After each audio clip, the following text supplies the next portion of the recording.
Now that we've installed Kali Linux, we can move on to username and password.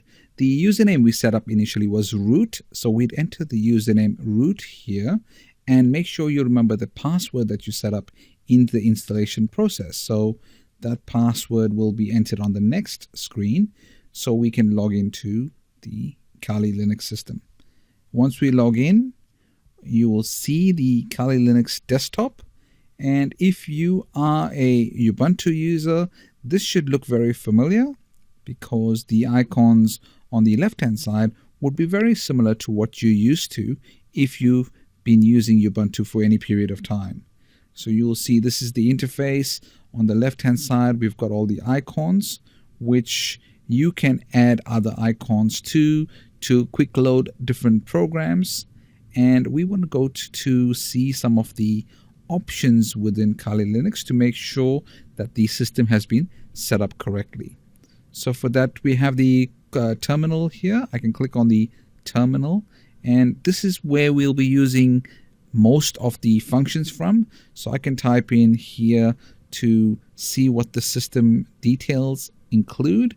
So for now, I'm going to type in ifconfig, which shows the IP address of my particular machine. So if I hit enter now, that will show me a little bit about the IP addresses. That's my IP address here, and we are using a NAT connection.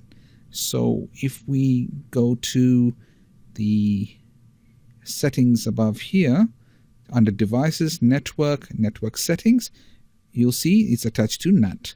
So that would mean that I can now browse the internet.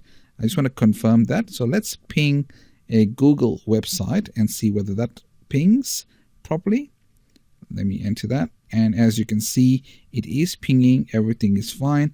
All the drivers are installed, so I don't need to reinstall any other drivers. Now I can just enter a few times here to get this clear. And now I want to show you the home page. So here you'll see all the settings, desktop, documents, pictures, etc. Everything you download will go in the downloads folder here, and all your documents will be stored in the documents folder, pictures, etc. If I want to go and see how much disk space we have, I can go to df-h, and that'll show you the settings for this particular machine. You'll see here it's got 16 gigabyte worth of space. That's my data drive. And we created the partitions earlier, so this shows that I've used 7.6 gigabyte with the installation process, and now 7.2 gigabyte is available. You'll also note that I've got a partition, the boot drive here, which was done with the 500 megabyte partition earlier.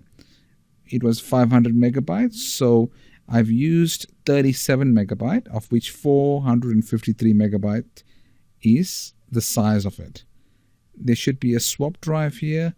Let me show you how to get the swap. Free-M will show you how to. Let's clear this and I'll type in free-M will show you the swap drive and all the swap space available and the RAM that's available to this machine. You'll see that I've got almost 1 gigabyte of memory available, and 3814, which was 4 gigabyte that we set up in the installation process, for 4 gigabyte swap space.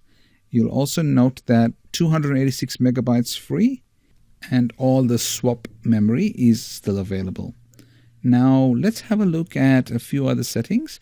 Let's look at the CPUs. We had set up 2 CPUs initially, so I'll type in more/proc/CPU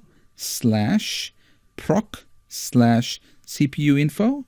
This goes into the proc directory to get the CPU information. So let me see what the runtime information of our CPUs include, and let's see what that goes like. So you'll see there's a processor 0, which has the processor that of this machine, which is an Intel Core i5, as I've listed here. And that gives you Core i5 information for this particular CPU.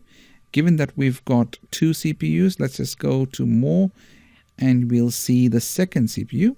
Yes, processor CPU 1, which is also set up as the Core i5 processor, as I'm highlighting right here. So this is the Core i5 section, which now includes 2 CPUs as we had set up in the installation process. Now, let's just see what else I can show you quickly. We've checked, let's ping, we already pinged, sorry. Let's go to a browser and let's have a look at whether we can open the internet and make sure that's all working. So let's go to google.com. Just type in google.com here. And once we've entered google.com, let's just see if the web page actually loads up and confirm the internet's working on this machine. It should take a few seconds because obviously it's still confirming all the ports and all the settings, and Google is working. So that's perfect. From a web browser perspective, that's all seems to be working. And we've looked at pinging the website, we've looked at internet, we've looked at the CPUs, we've looked at the computer information, the hard disk space, and the processors as well. So we've confirmed that all is working. In the next videos, we'll show how we can set up with a Wi-Fi card. For now, we're using an Ethernet card.